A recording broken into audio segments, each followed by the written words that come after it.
name's Andrew Westlake, and I come from Warrnambool, it's the great south coast of Victoria. I'm a current Whittley owner. I've had one for about 6 years. It's a SL24 outboard.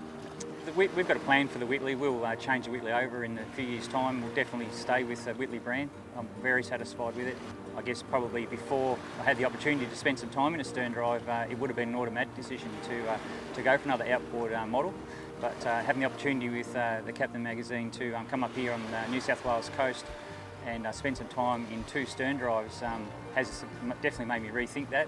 Yeah, so yesterday was the first time we got in the boats, and we got in them at Maruya with the captain, and had a little bit of a look around in the river and learnt the features of the boat, and had a look at the weather forecast, and it was going to be reasonably uncomfortable, which is a great opportunity to try these boats in that open water conditions.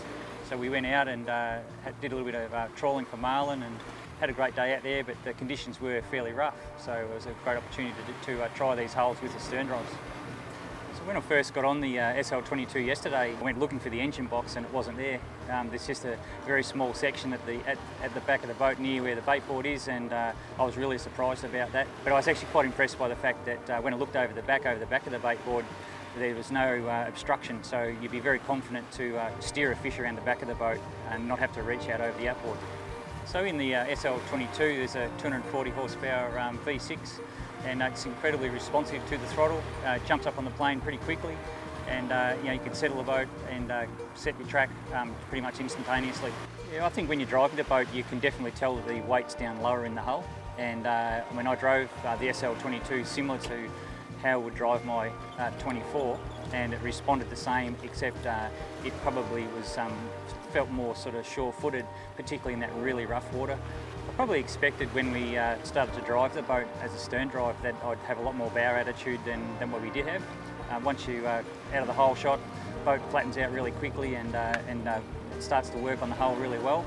And depending on the wind conditions, a little bit of trim, and it runs really, really flat. And I was very impressed by that, because I know just how well the Whittley hull with that sharp entry manages a chop, and I definitely saw that attribute yesterday.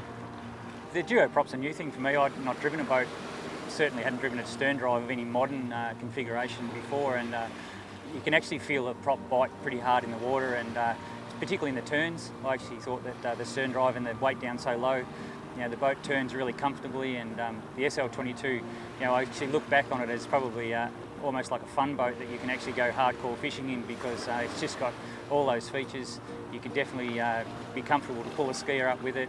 I just can see so many things you can do with that boat, just in the fun factor with the family. Family's going to be comfortable in it, kids are going to be safe in it, and yet in the back of my mind it was clearly a very capable fishing boat offshore as well.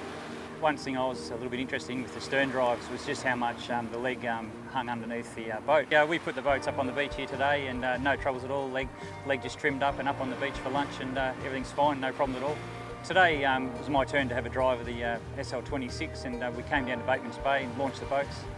And we went out through the bar crossing there, and once again, the SL26 V8 stern drive, incredible boat, sounds great, got incredible performance out of the hull. Yeah, well, I spent a couple of days on these boats as stern drives. I probably was definitely an outboard person before I come up here, only because of the experiences I've had. These stern drives, they're modern, they're fuel efficient, they've got the electronic packages on them, the freshwater cooling circuit. So I think anyone who's thinking about a repower or a new boat should really look at the stern drives as an option, and spend some time on them. You'd be pretty impressed.